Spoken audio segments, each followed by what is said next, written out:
Hello friends, welcome back to my channel Path of Physics. In this video we are going to discuss about an experiment to find thermal conductivity of rubber. So the aim of the experiment is to find thermal conductivity of the rubber. Apparatus required are a calorimeter with proper insulation, a rubber tube with thick walls. If it is thin wall, measurement error will be high. The rubber tube should be approximately 25 centimeters in length. A piece of string or thread to tie the rolled rubber tube, thermometer, traveling microscope, meter scale, triple beam balance to measure mass, stand to fix thermometer, stopwatch, Bunsen burner, wire mesh. So we can look on to the procedure. So first step, measure the mass of calorimeter with stirrer on triple beam balance. Then the next step, fill 2 by 3 portion of calorimeter with water. Measure the mass of calorimeter with water and stirrer. Keep the thermometer and measure the initial temperature theta 1 degree Celsius of water and calorimeter. It will be approximately at room temperature 27 degrees Celsius or 25 degrees Celsius, approximately room temperature. Then make the middle part of the rubber tube rubber tube must be approximately 25 centimeters in length into small rings and tie it with thread. Connect the rubber tube to the steam generator. Pour water into the steam generator and boil it using Bunsen burner.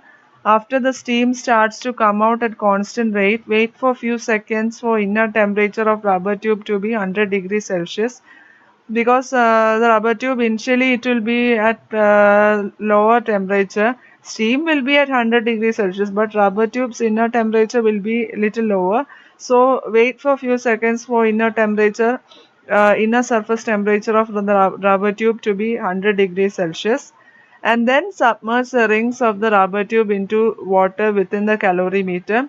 Simultaneously start the stopwatch. Stir it continuously and check the temperature until it becomes theta 1 plus 10 degrees Celsius.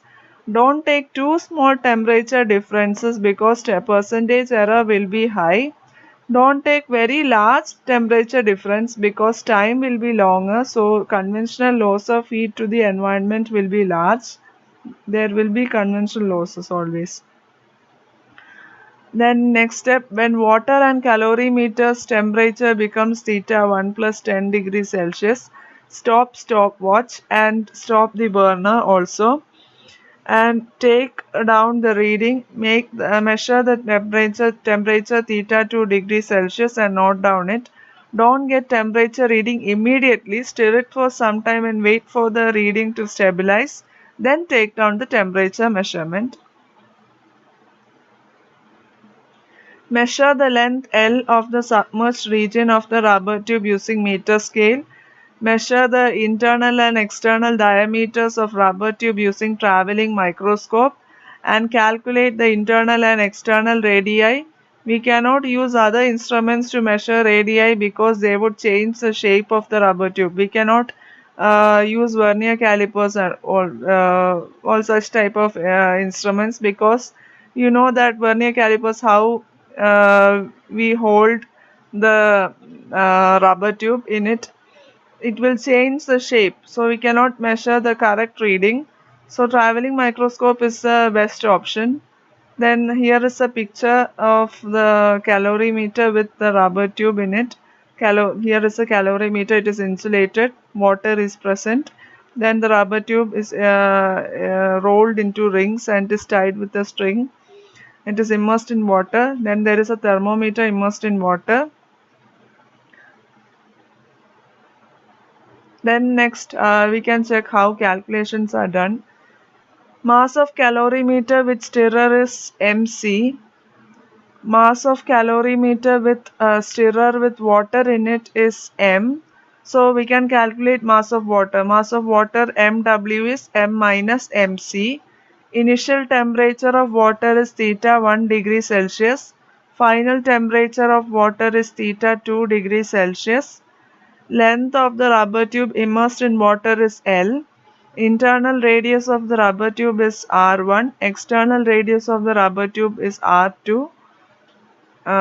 This is a cross section of the rubber tube. See, this is the internal radius. This is the external radius. This is the thickness. Thickness of the rubber tube is given by R2 minus R1. And area of the submerged region of rubber tube is A. It is equal to 2 pi RL. It is a curved surface area of the tube. Then thermal conductivity of rubber tube is equal to K. Time taken for temperature to rise from theta 1 degree Celsius to theta 1 plus 10 degrees Celsius is equal to T. Average radius of the rubber tube is R. It is equal to R1 plus R2 by 2. Thickness of the rubber tube I already told it is equal to D. It is R2 minus R1. Cc and Cw are specific heat capacities of calorimeter and water respectively. Amount of heat transferred from rubber tube to water and calorimeter is equal to Q. It is given by the equation Q is equal to Ka times 100 minus theta 1 plus theta 2 by 2 by D times T, where 100 minus theta 1 plus theta 2 by 2 by D is the temperature gradient. 100 degrees Celsius is the internal surface temperature of the rubber tube. Theta 1 plus theta 2 by 2 is the average temperature, external surface temperature of the rubber tube. So in next step we are going to substitute the value of A and D. So we get Q is equal to 2 K into 2 pi RL into 100 minus theta 1 plus theta 2 by 2 in whole divided by R2 minus R1 into T. Next step, we are going to substitute the value of R. Q is equal to K into 2 pi R1 plus R2 by 2 into L into 100 minus theta 1 plus theta 2 by 2, the whole divided by R2 minus R1 into T. This is the second equation. Now heat gained by the calorimeter and water is also equal to Q. During steady state, heat transferred from the rubber tube will be equal to heat gained by calorimeter and water. So Q is equal to MC. Heat gained by calorimeter and water is also equal to Q. It is equal to MC Cc into theta 2 minus theta 1 plus MW Cw into theta 2 minus theta 1, which in the next step we take theta 2 minus theta 1 common outside. This MCCC theta 2 minus theta 1 is the heat gained by calorimeter, and MWCW theta 2 minus theta 1 is the heat gained by water. So in the next step we take this theta 2 minus theta 1 common outside. We get Q is equal to MCCC plus MWCW into theta 2 minus theta 1. I already told during steady state heat transferred from rubber tube equals heat gained by calorimeter and water, provided we assume that there is no conventional loss of heat. I missed the word no here. There is no conventional. We assume that there is no conventional loss of heat to the environment. So if we check equation 2 is equal to equation 4, both the LHS is same. Equation 4, this is equation 4 and this is equation 2. Equation 4 and equation 2 are equal. This is the equation 1, I think so.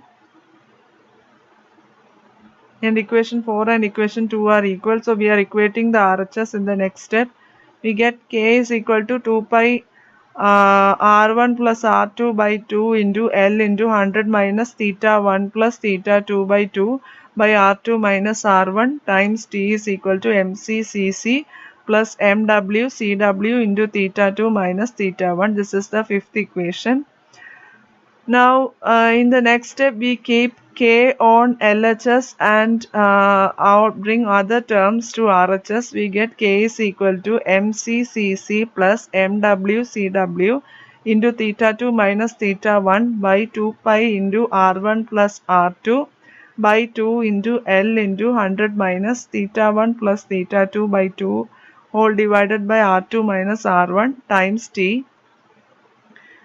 This is our required equation. We know in this RHS we know all the terms. We know all the values of the terms. So we can substitute these values and find the thermal conductivity. Thermal conductivity of the rubber tube will be from zero point 0.2 to zero point 0.4. It can vary within. It can vary according to the rubber tube. Some rubber tubes will have more thermal conductivity. It depends on the material.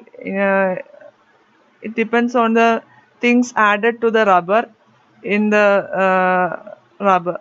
It depends on the things added to the rubber. So remember one more point. Rubber tube should be approximately 25 centimeters. If it is too short, curved surface area of submerged part of the tube will be less. So there is less amount of heat transfer to water and calorimeter. So more time is required to increase temperature, and it will give more errors because there is heat loss to the surrounding environment. Don't take very long tubes also, because it is difficult to roll and submerge in calorimeter. We don't get big calorimeters. Hence, approximately 25 centimeters is the optimum length. If that's all for today, thank you. If there are any doubts, please comment. Thank you.